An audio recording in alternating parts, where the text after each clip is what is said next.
The Cold War left an impact on the nation and the rest of the world that can never be changed. The Cold War began around 1945 and lasted until 1991. It was a sustained state of political and military tension between powers in the Western and Eastern Bloc. After World War II, the US and the USSR were the two superpower nations left, with very different political and economic differences. The Western Allies desired a security system in which democratic governments were established as widely as possible, permitting countries to peacefully resolve differences through international organizations.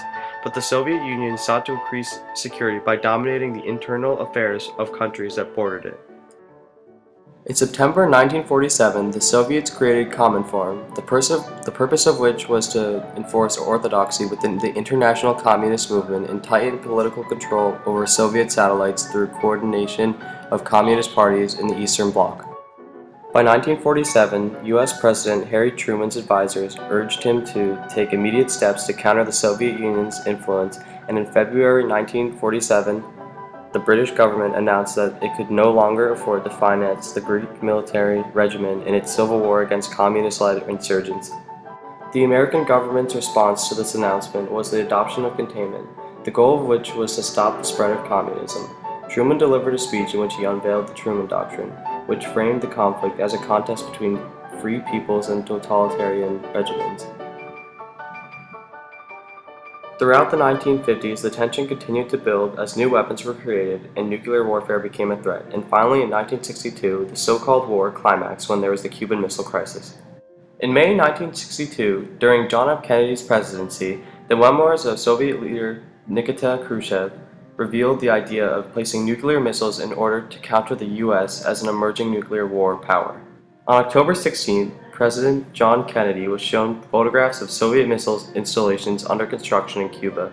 After 7 days of guarded and intense debate in the United States administration, President Kennedy, in a televised address on October 22, announced the discovery of the installations and proclaimed that any nuclear missile attack from Cuba would be regarded as an attack by the Soviet Union and would be responded to accordingly.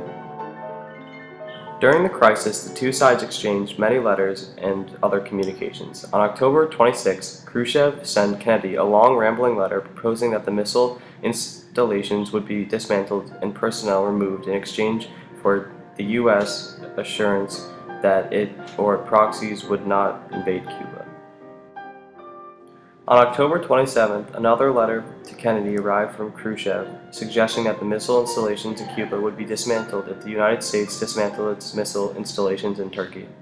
The American administration decided to ignore this second letter and to accept the offer outlined in the letter of October 26.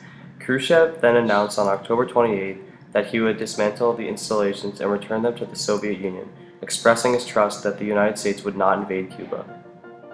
After the Cuban Missile Crisis, the Cold War lasted several more years until finally the breakup of the Soviet Union in 1991 and the taking down of the Berlin Walls. Even despite the controversy of the decisions that both Presidents Truman and Kennedy ended up making, their choices and careful avoidance of nuclear conflict enabled the United States to emerge from the Cold War as a strong international superpower.